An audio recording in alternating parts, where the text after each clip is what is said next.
Shalom jemaat yang dikasihi oleh Tuhan Yesus Kristus. Senang sekali saya Pendeta Ruben Adi Abraham bisa melayani Anda dalam ibadah online ini. Hari ini saya akan menyampaikan firman dengan judul Mengapa Hal Buruk Bisa Dialami oleh Orang Baik. Saudara sekalian, kadang-kadang kita bertanya-tanya. Ada keluarga yang takut akan Tuhan, hidup saleh, suka memberi pertolongan kepada orang lain, tapi mengalami masalah besar dalam hidupnya. Ada sakit penyakit yang dialami, anaknya mungkin mengalami keterbelakangan mental, bahkan ada yang meninggal di antara keluarga mereka pada usia yang masih muda. Mengapa hal-hal buruk bisa menimpa keluarga yang baik-baik? Kalau kita baca Alkitab, kita akan melihat bahwa Ayub adalah orang benar yang mengalami penderitaan yang hebat. Seluruh hartanya habis, 10 anaknya mati dalam satu hari, dan badan daripada Ayub sendiri penuh dengan borok. Istrinya kemudian menyuruh Ayub untuk mengutuki Allah, dan setelah itu dia mati. Tapi bagaimana respon Ayub ketika hal-hal yang buruk menimpa dirinya? Dalam Ayub 1 ayat 20-22, dikatakan, maka berdirilah Ayub lalu mengoyak jubahnya dan mencukur kepalanya. Kemudian sujudlah ia menyembah, katanya, dengan telanjang aku keluar dari kandungan ibuku, dengan telanjang juga aku akan kembali ke dalamnya. Tuhan yang memberi, Tuhan yang mengambil, terpujilah nama Tuhan. Dalam kesemuanya itu Ayub tidak berbuat dosa dan tidak menuduh Allah berbuat yang kurang patut. Dari sini kita melihat bahwa mengalami penderitaan dan masalah bukanlah dosa. Tapi yang paling penting adalah respons kita ketika kita menghadapi hal tersebut. Kalau kita menyalah-nyalahkan Tuhan, bersungut-sungut, marah-marah, kita akan jatuh ke dalam dosa. Tetapi dalam situasi yang buruk sekalipun, jika kita tetap percaya, bersyukur kepada Allah dalam segala keadaan, tabah menerima segalanya dengan ulet, maka kita akan berkemenangan. Maria adalah seorang wanita saleh dan Allah memberikan kasih karunia untuk dia melahirkan Yesus, juru selamat dunia. Suaminya meninggal ketika anak-anak mereka masih kecil, karena setelah Yesus dibawa ke bait suci pada usia 12 tahun, kita tidak membaca lagi catatan tentang Yusuf. Berarti kemungkinan besar dia meninggal. Saudara, dan Yesus sebagai anak yang tertua harus meneruskan pekerjaan orang tuanya untuk membesarkan adik-adiknya. Bahkan ketika Yesus dewasa dan melayani, dia justru dibenci oleh para imam kepala dan ahli-ahli Taurat yang akhirnya meminta agar Yesus dihukum mati oleh pemerintahan Romawi. Maria melihat dengan mata kepalanya sendiri bagaimana anaknya yang disayangi dianiaya, dipaksa memikul salib melalui jalan Via Dolorosa, bahkan mati disalib di Golgota. Saudara, bukankah Yesus adalah manusia yang suci dan sempurna? Bahkan Maria adalah seorang wanita yang sangat saleh. Tapi kenapa hal buruk bisa menimpa orang atau keluarga yang baik? Di sini kita harus menyadari dan merenungkan bahwa kita hidup dalam dunia yang tatanannya sudah rusak, sudah jatuh ke dalam dosa. Sehingga banyak hal-hal buruk bisa kita alami walaupun kita percaya kepada Yesus. Bencana alam, gunung meletus, banjir, musibah, sakit penyakit, itu kita bisa alami.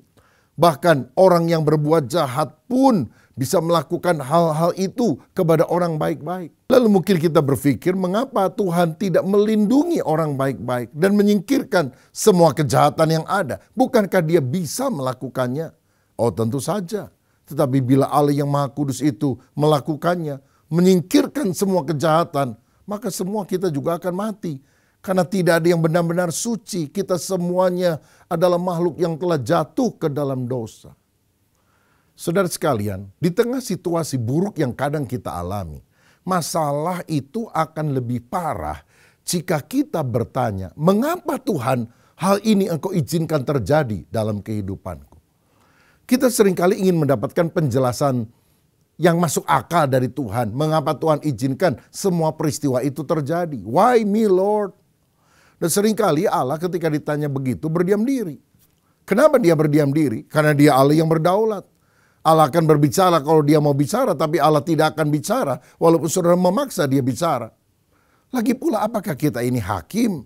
Dan Allah itu terdakwa yang harus menjawab semua pertanyaan kita. Jawab, mengapa engkau lakukan ini kepadaku? Jawab, kenapa engkau izinkan anakku mati? Jawab, kenapa engkau izinkan keluarga yang aku cintai sakit? Hei, dia adalah Tuhan. Dia pencipta kita, dia berdaulat. Kita tidak pantas menanyai Allah sedemikian. Ayub adalah orang yang tidak mengerti mengapa ia menderita.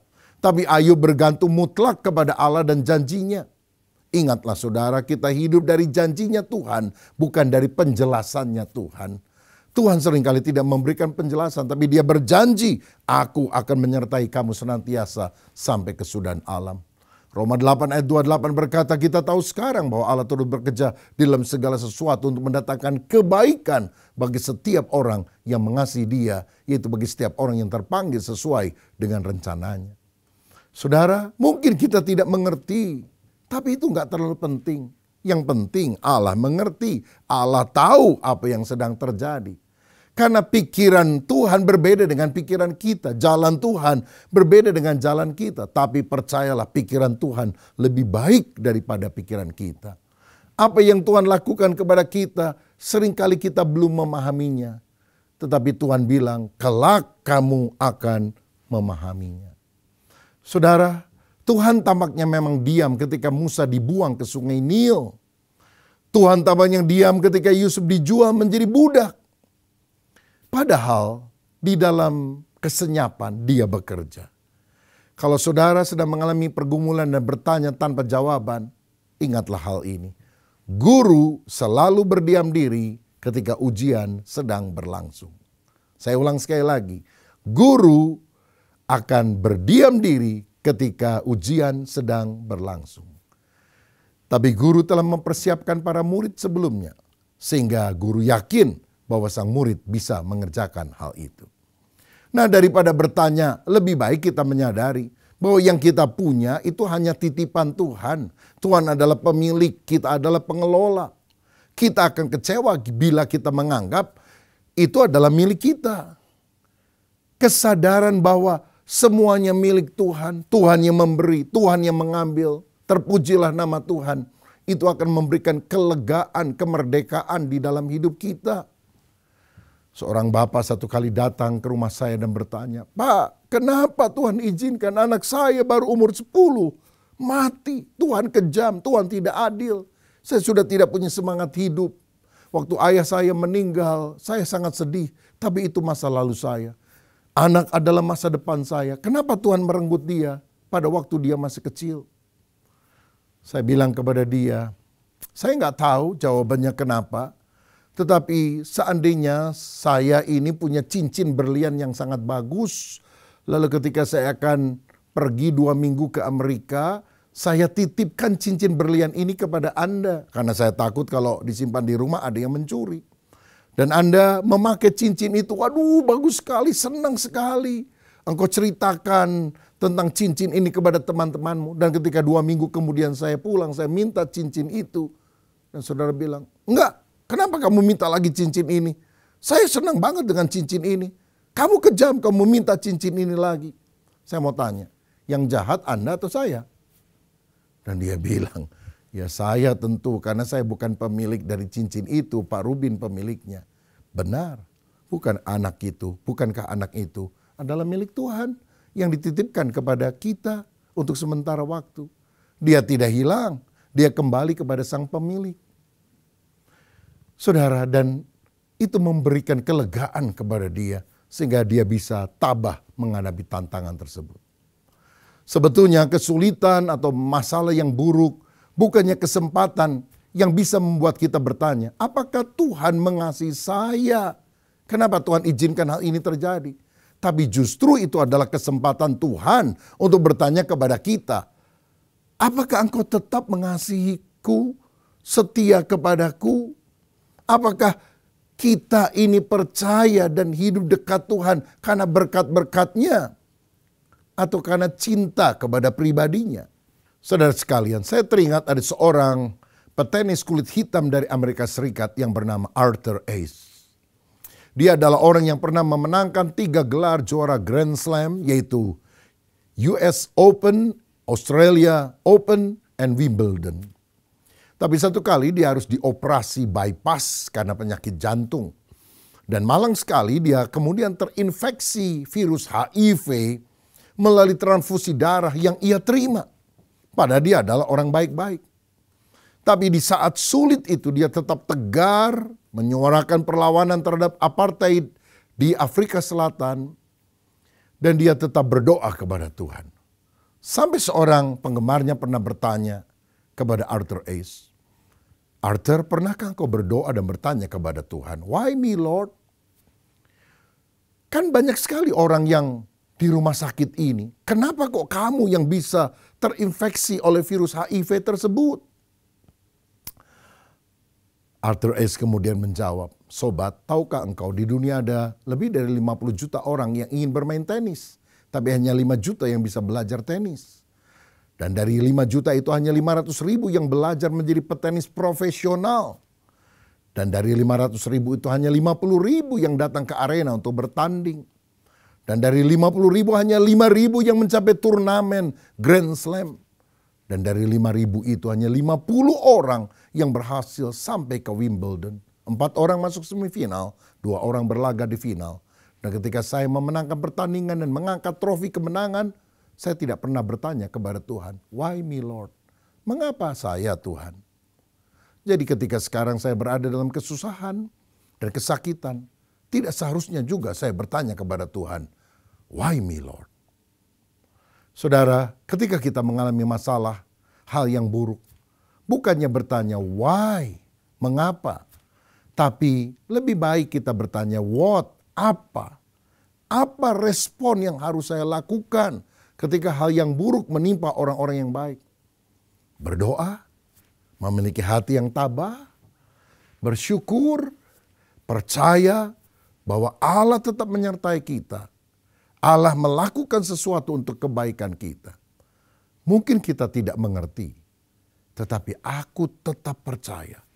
God is good. All the times, God is good. Ada banyak misteri di dunia yang tak terpahami. Tapi percayalah, ada Tuhan yang penuh kasih, yang mengerti segala pergumulan kita. Dan bersama dengan Dia, kita akan tabah menghadapi segala-galanya.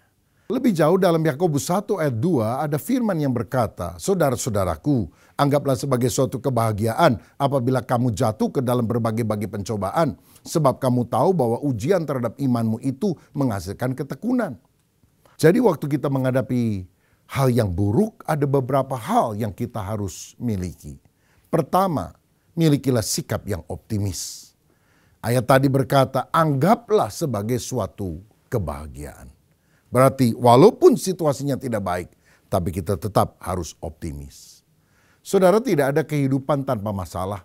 Dunia ini bukanlah taman untuk bermain, tapi tempat untuk bergumul. Dan orang Kristen yang mengharapkan kehidupan yang mudah, semuanya akan beres, lancar, akan kecewa. Tapi percayakah saudara bahwa sikap kita lebih penting dari persoalan itu sendiri? Sebab jika kita punya sikap dan cara pandang yang benar terhadap suatu masalah, maka kita akan mengatasi masalah itu. Tapi kalau sikap dan cara pandang kita salah, kita akan kalah di tengah kesulitan. Seperti 12 orang pengintai melihat masalah yang sama, tanah Kanaan dengan orang-orang di sana yang besar. Tapi tanggapannya sangat berbeda. 2 orang, Yosua dan Kaleb, optimis dan berkata, kita akan mengalahkan mereka. Tapi 10 yang lain pesimis. Mereka terlalu besar dan mereka pasti akan mengalahkan kita. Di dunia ini ternyata lebih banyak orang yang pesimis daripada orang yang optimis. Apa bedanya pesimis dan optimis? Si pesimis selalu melihat kesempitan di tengah kesempatan. Si optimis selalu melihat kesempatan di tengah kesempitan. Orang percaya adalah orang yang yakin bahwa kesempitan manusia adalah kesempatan Allah untuk menyatakan kuasanya.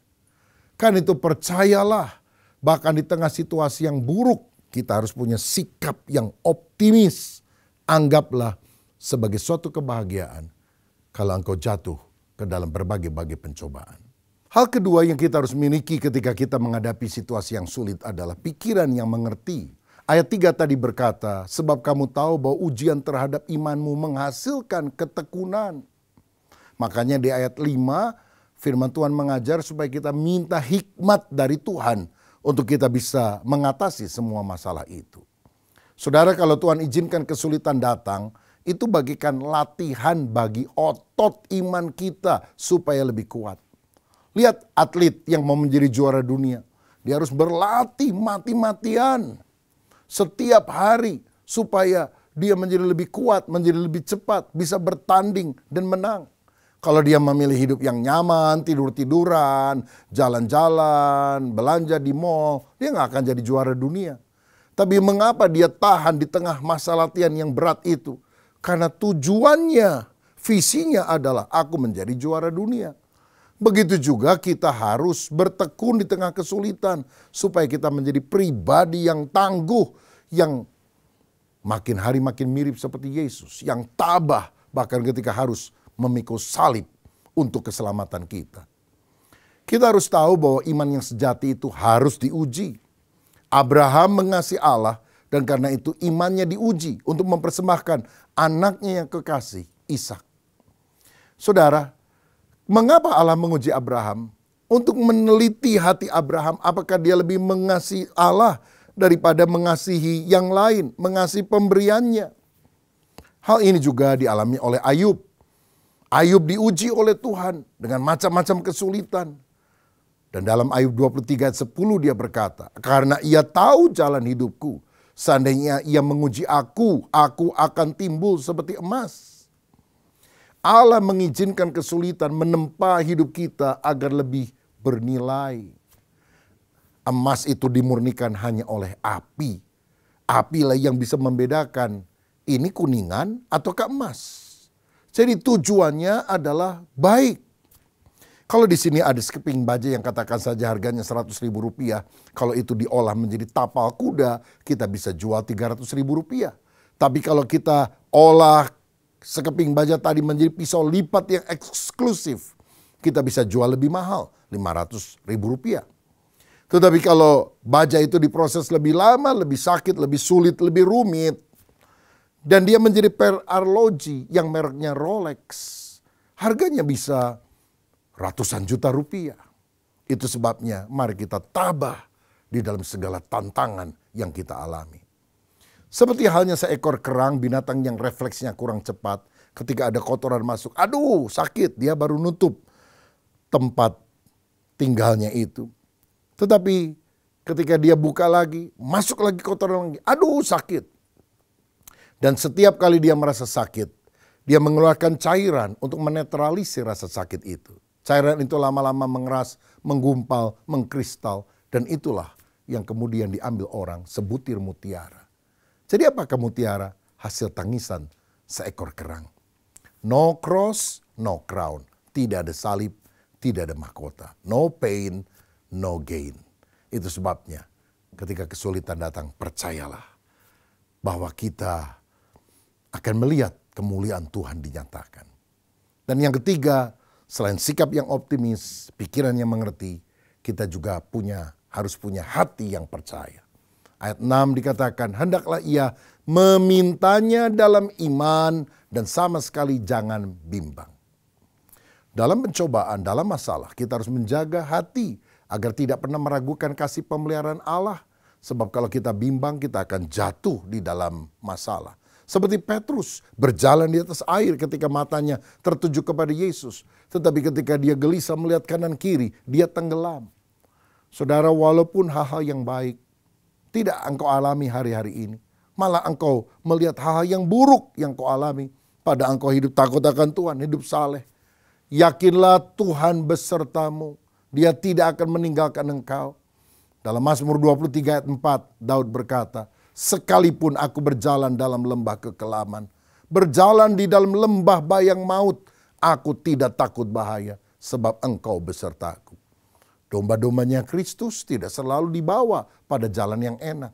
Kadang-kadang jalan kekelaman kita harus hadapi. Tapi percayalah, Allah beserta dengan kita. Allah itu kasih, Dia tidak pernah merancangkan hal yang jahat bagi kita. Walaupun kita hidup di dalam dunia yang sudah jatuh dalam dosa, Dia pasti akan memberikan jalan keluar untuk kita bisa mengatasi semuanya. Karena bersama dengan Tuhan, kita lakukan perbuatan yang gagah perkasa, sebab Dia sendiri akan menginjak-injak para lawan kita. Bapak, Ibu, dan Saudara yang saya kasih dalam Kristus, apakah ada di antara saudara yang hari-hari ini sedang mengalami hal-hal yang buruk, hal-hal yang tidak baik tampaknya? Usahamu sepi, mungkin penyakit engkau alami, mungkin ada masalah, relasi yang kurang baik, engkau disalah mengerti oleh orang lain. Dan engkau bertanya, Tuhan, mengapa hal ini terjadi? Berhentilah terus bertanya-tanya mengapa. Tetapi apa yang kau harus lakukan? Miliki hati yang tabah, bersyukur, percaya, yakin bahwa Tuhan bekerja untuk mendatangkan kebaikan. Siapa yang ingin mendapatkan kekuatan dari Tuhan dan ingin didoakan? Taruhlah tanganmu di dada. Saya mau berdoa untuk saudara. Bapa, terima kasih Engkau tidak pernah membiarkan kami sendiri.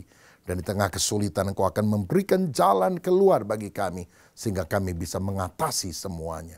Hamba berdoa kalau ada di antara anak-anakmu yang sedang sakit, punya masalah, punya beban, ada masalah keuangan juga. Dalam nama Yesus, biar kami tidak pernah ragu ketika Tuhan membawa kami dalam masa-masa lembah kekelaman, sebab Engkau tetap menyertai kami. Mungkin seperti perajut agung, Engkau sedang menyulamkan jalan hidup yang gelap, berwarna hitam, abu-abu tua. Tapi kami percaya sang perajut belum selesai mengerjakan hidup kami. Bila selesai kami akan melihat semuanya indah di tangan Tuhan. Indah pada waktunya. Biar kami selalu berkata, God is good. All the times, God is good. Berkat atas kami dalam nama Yesus. Haleluya. Amin. Tuhan Yesus memberkati.